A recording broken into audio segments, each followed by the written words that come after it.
it's Eleanor here. Trevor here. And we're from Tapocketa, an animation studio based in Hertford, UK.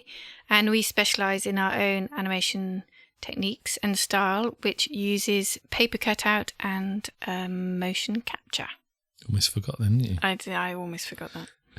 And this is for all you creative types out there who are looking for tips and tricks about the creative world of a small studio, small professional studio. Maybe help out with your own sort of creative endeavours. Life. Endeavours. I must get that off pat. Yeah, I think you need to work on the patter. I need to work on that. To be honest. Yeah, it was a bit mumbly at the end. Anyway, so... Episode 20. Episode 20. So we're going to talk about small media tools and that being Notion. Notion, yes. We have mentioned Notion before in a previous podcast, but we did skim over it a little bit as part of the rest of the productivity tools. Yes, I'd say it's worth listening to. It wasn't really skimming over. It's actually... In fact, it was very informative. It was episode 3, so a while back, and we've got more we would like to kind of say about it. Yeah, I think in this one we're going to talk about how we use Notion rather than just talking about the features. We think it's useful for people to know how a small studio is using it. Yes, and it being a database. Yes. So just to mention, we're not being sponsored. No. Why not? Open to offers. Was a pity. Yes, no, we're not. But we're not. We just want to sort of talk about this because it is useful and hopefully it could be useful for you too. Absolutely. It's sort of quite wide ranging. So that's why we've picked it out of the quite a few that we've tried in the past. That's true. It's become our one-stop shop, hasn't it, for storing details and data and things like that. Yes, and using as well. So actual sort of project management as well. Yes. So it's been useful because it's very adaptable to various different scenarios, and it's also the way it works. If you can imagine like a spreadsheet that you can click on one particular row and it opens up as a page that allows you to store a lot more information than you would in a normal spreadsheet. Including another table. Including another, yes, you could have another database in there. Just drill down into, Yeah, you can add photos and videos and all sorts. So that's what's made it useful for us because it's a very visual piece of software as well. Yeah, and it's pretty intuitive as well. So there are YouTube videos about it, which is fantastic, but generally it's pretty intuitive and you kind of, I was going to say you make it up as you go along, but you don't do that. Yeah, you can adapt it to the way that you want to work. Yeah. And you can change things later down the line, which we've found is a useful thing. Because it is, yeah. And with any sort of data storage, I mean, everyone knows just from using normal file browsers that you build folders and you go in a certain direction. It might be that later down the line you go, I wish we'd done it like this. So you basically got to deconstruct that and move it somewhere else. Yes, yeah. Whereas in Notion, they make that business of kind of adapting and changing things for the way that you're working very, very easy. Yeah, so that's what we found anyway. Yeah. And, we're not necessarily the most in-depth technical people. So it doesn't really interest us to have something that's got a very technical front end to it that you've got to try and work out. Yeah. So we'll go through some of the ways that we use it. Yes. One of the main ways is task management, isn't it? Yes, yeah. So this is our own sort of individual tasks and then sort of overarching kind of tasks. If we're working on a wider project, a wider project or with other people. In collaboration, yeah. Yeah. So we have our own dashboard, don't we? A task dashboard. That's right, yeah. That's filtered out from a master task table. So right at the beginning, we thought we needed more tables with different bits of information in. But we've since learned that having it in one big table, not everything, obviously, and then filtering into different views or different tabs is much more useful and powerful than trying to connect, which you can do, but reference different tables. So it's much easier if it's all in one table that you then just filter views. Yeah, absolutely. Yeah, we started out with a lot of different little tables or databases, if you want to call them that. And then you do have to try and work out how they connect. Yeah. So it is a bit of a learning process, but it's never too much of a drastic thing to kind of change midway through. Yes, yeah. You can drag things into other things. I mean, the great thing about it is that you don't just get the spreadsheet view of a database.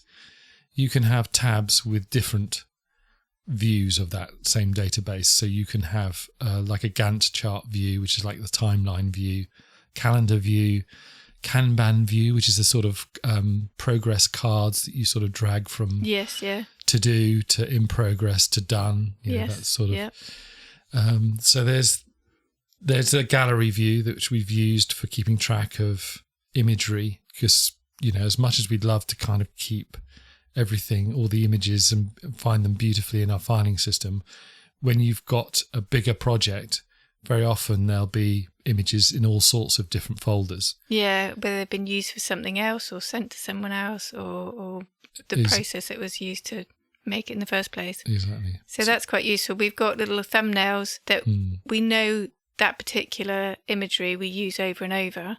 Yes. Was very useful.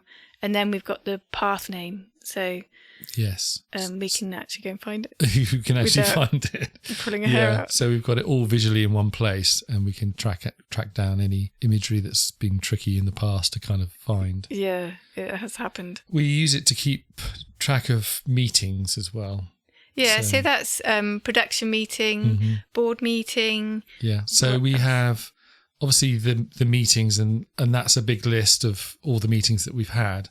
But within that, we also have, this is the whole example of having a database within a database.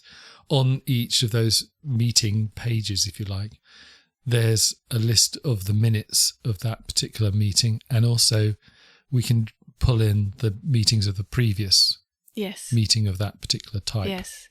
So we can then write all these brilliant ideas we come up with. Yeah. And then we can just make sure they transfer into tasks. Yes. So then you can then relate it to the tasks table. So when you come back to your dashboard, you've got a few more tasks to do. Yeah. And we use it for CRM, which is customer relations management.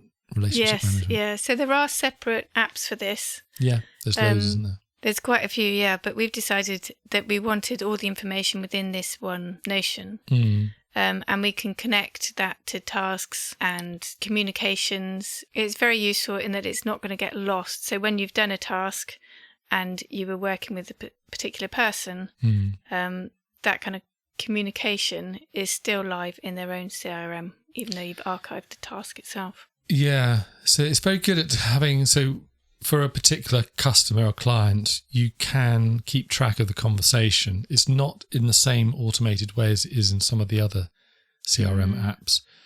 We use like a little, what they call a template button, which is another little feature of Notion, that you can set up a button that you click on, and then it will come up with a little layout, a bit like a form that you can fill in to copy and paste emails in and keep track of the date and things like that. So we do it like that. So that makes sure it's got structure and the same things in the same place. So you know where to expect certain bits of information. Yes. Which again makes it much easier and quicker to use. And we also use, because it's got very good, that template button is very useful. You've used it in various places. But we also, there's the sort of automation aspect as well. So we have something we've called blurb check. Yes. Yeah. Basically keeps track of when we've typed up an email and we want the other person to check it before we send it. We can copy and paste it. Vital information or vital communication that we need to get across. Make sure we're not saying anything silly.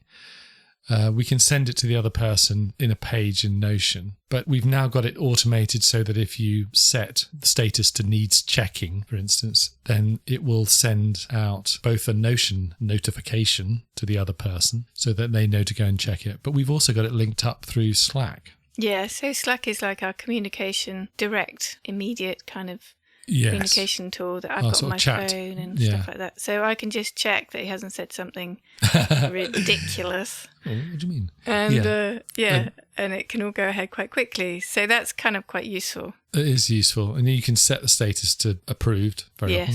Yeah. And that will then send a notification back to me. I mean, it's just those little things that just make things slightly quicker.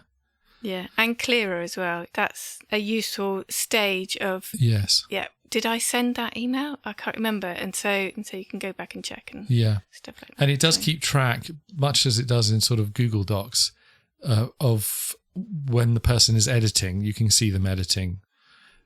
Yes, that's true. Live typing. Yes, and you can also make comments, so they can highlight areas and say, "This is rubbish. Do this again." Start again. So there's lots of natty little, clever little aspects to it that just help things along. Yes, yeah. So it can be a bit more human rather than a database that's got this sort of the usual kind of thoughts about database. It's actually quite a nice, calm interface. I don't think we've said how much it is yet. No, we haven't. And I think it's pretty reasonable, actually. They do a free version, but you won't get very far with it. Well, it's designed so you can trial it, basically. Yeah, exactly. Yeah, for a short amount of time before you then, purchase. Absolutely. But most people are on the next stage up. Including us. Including us, which currently is £8.50 per month per seat. If you're paying annually. If you're paying annually, yeah. So it's more expensive if you do pay just per month. But if you have put all your data into this, it would be madness to stop it after a few months. Yeah. But I suppose that means you can test it. Yeah, absolutely. So that's $10 per seat per month in the US. Yeah. So a seat basically means if there's an active user.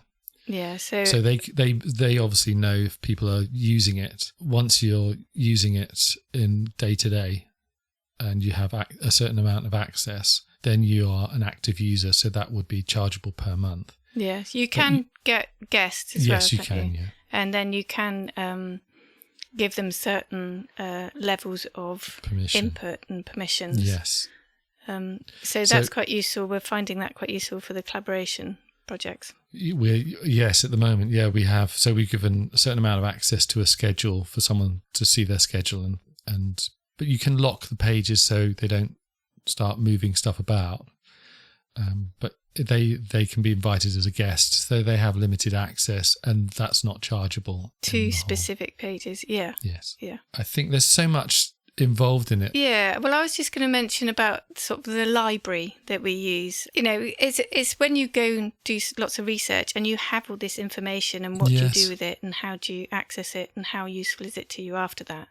So we've got something called the library because visually we've also got somewhere called the office. You can kind of understand what's meant to be in there. So the library, you've got your software notes corner. Yes. And there's sort of reference corners. There's quotes that we use when we're sort of writing out articles that we found interesting. Yeah. You can do sort of links to websites and stuff like that, and bookmarks. And bookmarks, you can embed videos. And you can link that back out into sort of projects and jobs that you're working on or people. Yes. I just thought that's a really useful thing. When we used Evernote, for example, it was a lot of information that was actually quite certain I'm going to lose some of this, whereas this is quite searchable and, easy to use. Absolutely. I mean, that is incredible, actually, the wide variety of things that we use it for. And as you mentioned, we did try things like Evernote and FileMaker, but we never found that they sort of covered the things that we wanted to do. And the way that they stored information, actually, we felt wasn't intuitive for us in particular. And we did struggle to kind of get our heads around the way that it catalogued stuff. And feel relaxed about it as well. Yeah. It's like, if you think you're going to lose a bit of information... You get a bit panicky. It's a bit of a panic. But so far, this has proved ideal for us, and we're very happy using it. But if you have any other kind of tips using it... let us know what you use it for. Yeah, interested to hear. You can leave comments. If you're listening to this or watching it on YouTube, then you can leave comments or go to our blog on tapocketa.com. Or are there any of the others allow you to leave comments? No, I think you can just... Spotify, you're just listening, and Apple, you're just listening. But that's nice too. Yeah, and I will place links, but Apple Podcasts and Audible don't allow links. So they'll just be words you can't click on. Right. Sorry about that, but they just don't allow them. But everywhere else, I'll put in a link for Notion and any other useful videos and things Yes. with Yeah. regards to it. Cool. Because it's proved so useful to us that we just absolutely had to do a podcast on it, because it covers so many things that we do day to day. Yeah. And also through past experience, doing the admin can feel like a real overload, and it's another task in itself. You know, managing the admin is another task. Adminning the admin, yeah. We're in the middle of that at the moment, aren't we? We've got quite a lot on paperwork-wise, Yeah. which is frustrating when you want to just go and do the work. Nice creative stuff. Yeah. Such is the way of a small studio, really. When you've got to wear many hats, admin can be a big hat. Can be a very big hat. Well put. So we'll leave it there. Yeah. We've covered quite a lot. But let us know if you've got any questions, the way we use it, or any other questions with Notion. Do ask as well. Let us know, and we'll see you next week. See you next time. Goodbye. Okay, thanks for listening. Bye. Bye-bye.